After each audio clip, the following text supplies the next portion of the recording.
People that live in this area are tired of all this smoke. They want answers to how this fire started. Police say that these two suspects are facing capital murder charges. They're expecting thousands of people here in Hill Country. On Wednesday, so we have to all be very cautious, stay off the roads. One truck rescued from the sinking sand. Wind-blown choppy waves at Surfside Beach, something you usually see from a tropical storm. Roads blocked by trees, blown over from wind gusts between 40 and 55 miles per hour. High water in Deer Park closing in on several homes. This is one of those storms that officials are concerned about over the next couple days, bringing heavy rain quickly, even some small hail. 3 inches of rain south of Humboldt falling in only about 1 hour. The water, I didn't see it. Flash flooding near the East X Freeway in Louder, stranding several drivers. This is just beyond words. You can see this fence as well. Feeder road here.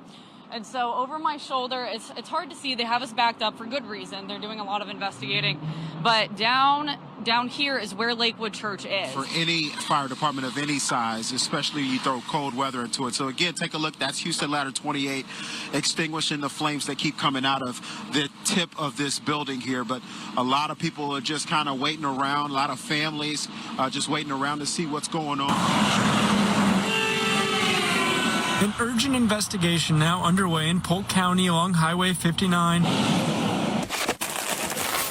Supplies already running low at local hardware stores. The storm still 4 days away. 8 out of 10 people have come in here looking for something to protect their pipes, and they're plumbing with C&D Hardware. The phone calls at C&D Hardware in the Heights almost nonstop. Yes, we sure do. She was so happy, and she was crying and shaking and got out of the car all excited. She was, my dogs. And I was so happy for her. I thought, great, she found her dogs. Child pornography of young children doing sexual acts that we can't say on the air. Thursday, February 8th was a normal day at this spring antique store until cameras caught the moment a customer in a kilt took a liking to certain items on the shelf. I had to watch it a couple of times just to be sure that I knew what I was looking at. Susan Golden has managed the 85,000 square foot shop for 20 years. It is scary sometimes. A new report revealing the top 5 cities with the most dog attacks on postal workers. Across the United States would have been around 9/11 timeframe. Federal authorities alerting of possible lone actor violence targeting large public gatherings, including holiday-related, faith-based New Year's Eve and protests relating to the conflict overseas. We remain concerned about lone offenders, the potential for active shooters. Now common sights along the U.S. southern border. We get people crossing daily by our house. Day after day, new groups of illegal migrants overrunning this Eagle Pass neighborhood, trying to hide from the law. There are some people coming for the benefit of the good, but then there's some that come for the bad, and it's just those moments of walking out of your home, do you feel safe or not? This is a commonly used trail that they come up. While walking a trail with Border Patrol, they did cross the border illegally, so we're doing what's called the field intake. They discover migrants at least 2 miles from the actual border. This is a smaller group than what you guys are used to, right? Yes. So this is probably just part of the group that scattered. So they're still searching for the rest of the group. Oh, there's more? Yeah. So another running. Almost on cue, agents run to 3 more migrants found thanks to a drone above. Go get them. Then another group. All adults traveling alone.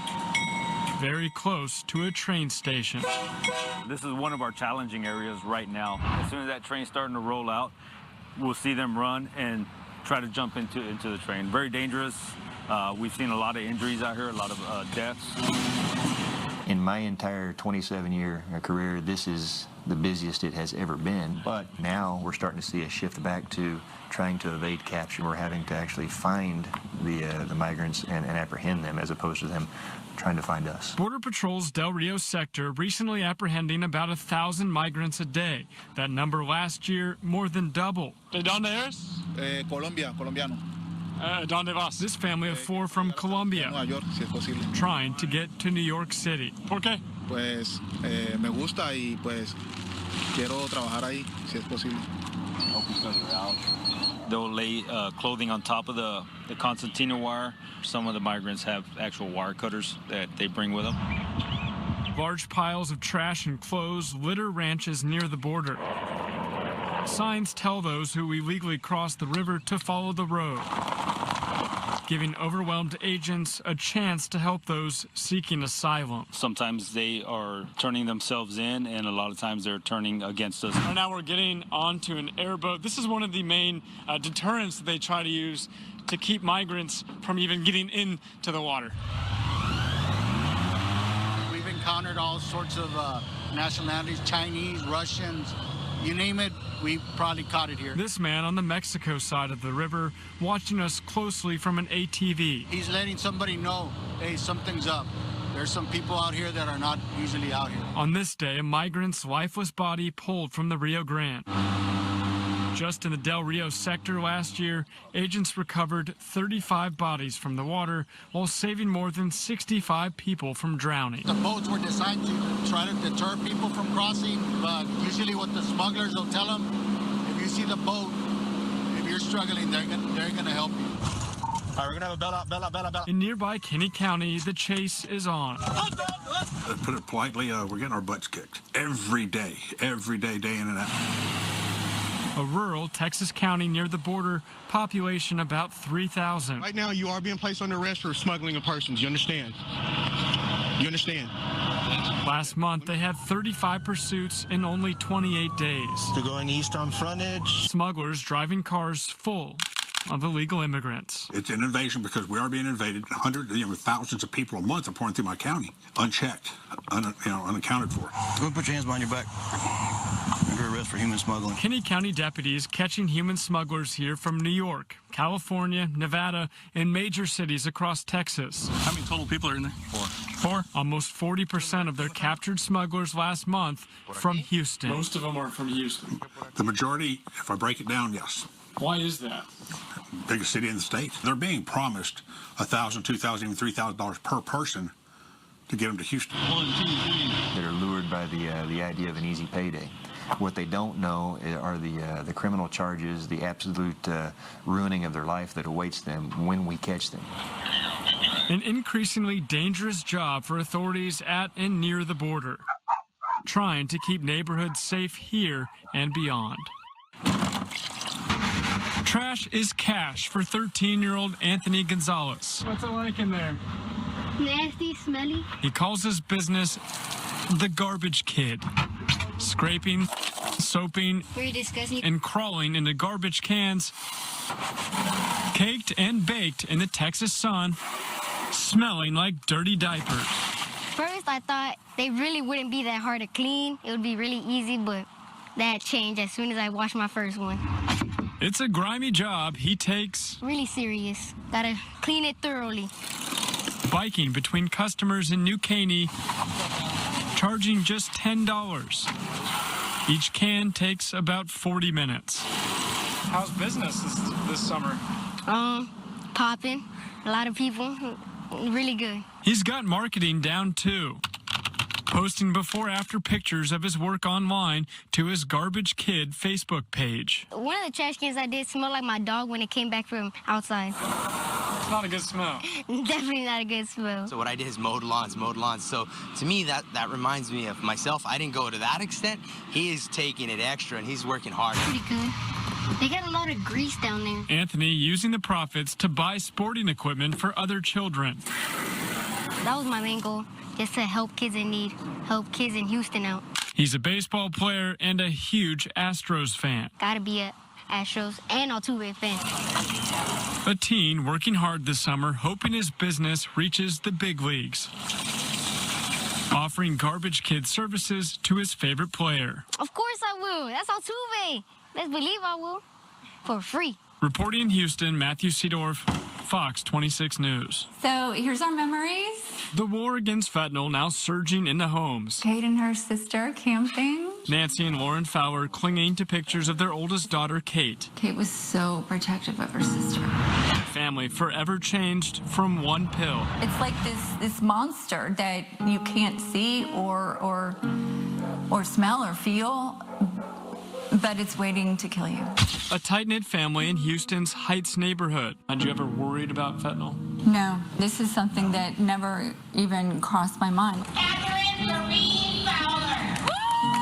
Kate, a college freshman, straight-A student with dreams of becoming a doctor. December 23rd.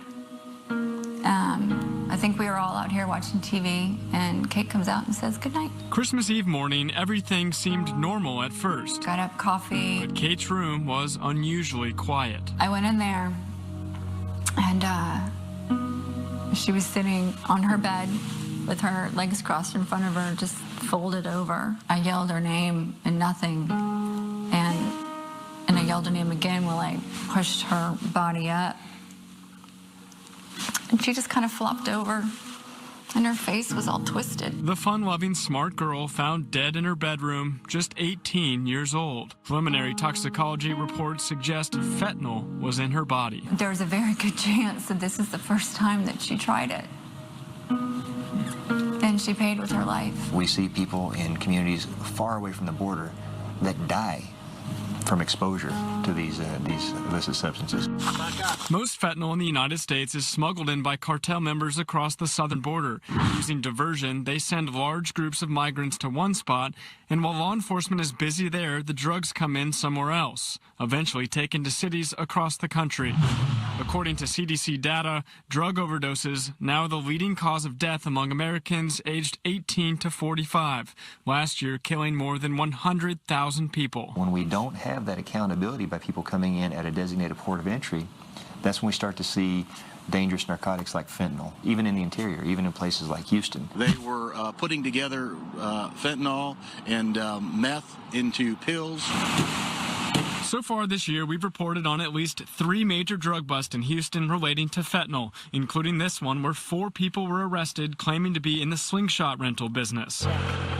Among other drugs, guns, and stolen cars seized by police, they found more than 2 pounds of counterfeit Adderall pills laced with suspected fentanyl and 17 pounds of chemicals used to make the deadly drug. We tracked Kate's phone, and where she picked up that pill that day was right next to the slingshot. I don't know if there's any correlation, but it was Hempstead Highway. Someone may have no idea what they are taking is not a pill from a friend, but a pill that contains a deadly dose of fentanyl. She accomplished so much. Nancy and Lauren believe their daughter Kate bought a pill she thought was Percocet from a drug dealer on social media.